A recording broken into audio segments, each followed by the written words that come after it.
नमस्कार, मैं रवीश कुमार। अभी तक आप राष्ट्र के नाम संदेश सुना करते थे। जब किसी को लगे कि सेठ देश को अपनी जेब में रखने लगा है, तब राष्ट्र के नाम संदेश सुनना बंद कर दीजिए। सेठ के नाम संदेश सुनाना शुरू कर दीजिए। आप चाहें तो अपने रेडियो चैनल पर सेठ की बात भी शुरू कर सकते हैं। संडे के दिन आजादी के आंदोलन के समय भारत के कई सेठों ने अपना बिजनेस दांव पर लगा दिया, इसलिए कि भारत आजाद हो और लोकतंत्र कायम हो। अब उसी आजाद भारत में कुछ सेठ ऐसे हैं जो लोकतंत्र और अभिव्यक्ति की आजादी को कुचलने के नए नए तरीकों में हिस्सेदार बनते जा रहे हैं। इसलिए सेठ के नाम संदेश जारी कर रहा हूं। कारोबार बहुत साफ है मेरी समझ में कि देश और समाज के लिए अत्यंत जरूरी है। दुनिया के अन्य देशों की तरह हमारे देश के सेठों ने भी समाज को बहुत कुछ दिया है, लेकिन हर सेठ को आप उसी एक चश्मे से नहीं देख सकते हैं। बहुत सारे सेठ होते हैं जो बहुत मेहनत करते हैं, अपना उत्पाद बनाते हैं, उस उत्पाद को लेकर दुनिया में विश्वास हासिल करते हैं, दूसरे अच्छे उत्पादों से प्रतिस्पर्धा करते हैं, पैसा कमाते हैं, समाज और देश को देते हैं।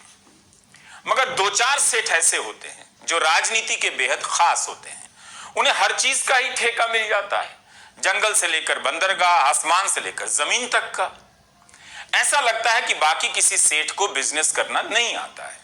ऐसे सेठ का सारा कारोबार आप देखेंगे कि सरकार की संपत्ति के आसपास घूमता है। इस तरह के सेठ का मूल्यांकन आपको अलग से करना चाहिए। सभी को सभी में मत मिलाइए। यह उन सेठों की तरह नहीं है जो गली नुक्कड़ पर गर्मी, सर्दी, बरसात में हड्डियां गलाते हैं और बिजनेस करते हैं।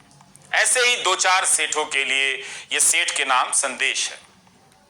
इनका बिजनेस सरकार की गोद में बैठकर होता है, इसलिए इन्हें आप गोदी सेठ कह सकते हैं। जैसे गोदी मीडिया होता है, वैसे ही भारत में गोदी सेठ आ गए हैं।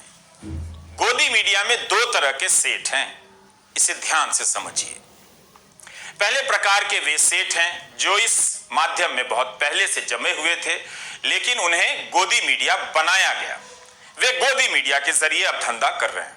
गोदी मीडिया क्या करता है? जनता से सच्चाई छिपाता है और दिन रात आपको हिंदू मुसलमान के बीच विवाद में उलझा कर रखता है या इसी तरह के दूसरे विवादों में फंसाए रखता है। तो गोदी मीडिया देश का पहला ऐसा बिजनेस है जिसमें हजारों लोग इस बात के लिए घर से निकलते हैं कि दफ्तर पहुंचकर खराब से खराब प्रोडक्ट बनाएंगे। ऐसा कहीं बिजनेस आपने देखा है? घटिया प्रोडक्ट बनाने के लिए लोग घरों से निकल रहे हैं, कम लागत में बना रहे हैं ताकि आप खुशी खुशी मुफ्त में आपको मिले और समझे कि आप ग्रहण कर रहे हैं। ये लोग घर से निकलते हैं कि हम पत्रकारिता करने जा रहे हैं, यही बताकर निकलते हैं, लेकिन पत्रकारिता के नाम पर दफ्तर पहुंचकर जहर फैलाने का काम करते हैं। केवल जहर ही नहीं, जनता तक दूसरी सूचनाएं ना पहुंचे, जनता की बात सरकार तक और जनता तक ना पहुंचे, इसके लिए गजब गजब का प्रपंच रचते हैं। लेकिन अब जनता कुछ कुछ समझने लगी है, समझ रही है जनता कि नफरती डिबेट से उसका भला नहीं हो रहा है। जिन बच्चों को डॉक्टर बनाने में ध्यान देना चाहिए, वे दंगाई बनाने के खेल में फंसाए जा रहे हैं। उसकी मानसिकता का प्रसार हो रहा है। तो कोई भी नहीं चाहेगा कि उसका बच्चा दंगाइयों की मानसिकता के साथ बड़ा हो। तो अब यहां से बदलाव का रास्ता खोजा जा रहा है। आपके लिए नहीं बदलना है, किसी और तरीके से बदलना है ताकि आपको झांसा दिया जा सके कि ये कोई दूसरा मीडिया है, उनसे अलग है। ये बात आपको समझनी है। गोदी मीडिया पार्ट 2 लॉन्च होने जा रहा है। एंकरों की जगहें बदली जा रही हैं। आप देखेंगे एक एंकर यहां से वहां जा रहा है, वहां से यहां आ रहा है। नए गोदी सेठ लाए जा रहे हैं, ये दूसरे वाले सेठ जो नए तरीके से गोदी मीडिया का काम करेंगे। आप सोचिए, अगर सेठ ही गोदी हो तो क्या उसका मीडिया गोदी मीडिया नहीं होगा? सोचिए, जिस सेठ का सारा काम सरकार से जुड़ा हो, कई तरह की सरकारों से जुड़ा हो, क्या वो सरकार से सवाल पूछ पाएगा? आप सोचिए। आपके लिए कौन पूछेगा, कौन बोलेगा? जब आपको लगेगा कि आपके लिए किसी को बोलना चाहिए, तब ये गोदी मीडिया पार्ट 2 क्या करेगा? विदेशों में भारत का नाम कैसे हो रहा है, डंका कैसे बज रहा है, इसकी कहानी बताकर आपको अपनी परेशानियों से दूर करेगा और उन्हें बंद कर देगा व्यापक जनता के बीच पहुंचने से। तो ये खेल होने जा रहा है।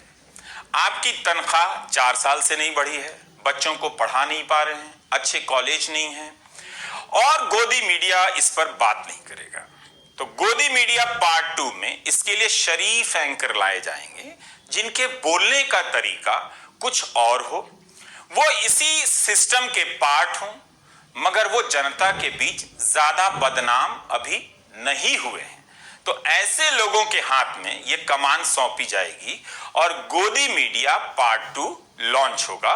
इसलिए बताना चाहता हूं कि दुनिया में भारत की क्या स्थिति है, इसके नाम पर एक तरह से आपको चांद दिखाकर आपसे निवाला छीन लिया जाएगा। इसलिए गोदी मीडिया पार्ट 2 के खेल को ध्यान से आपको समझना है। इसमें आ रहे सेठों के धंधों पर नजर रखिए, उन धंधों को समझिए कि क्या है, कैसे मिला है, और उन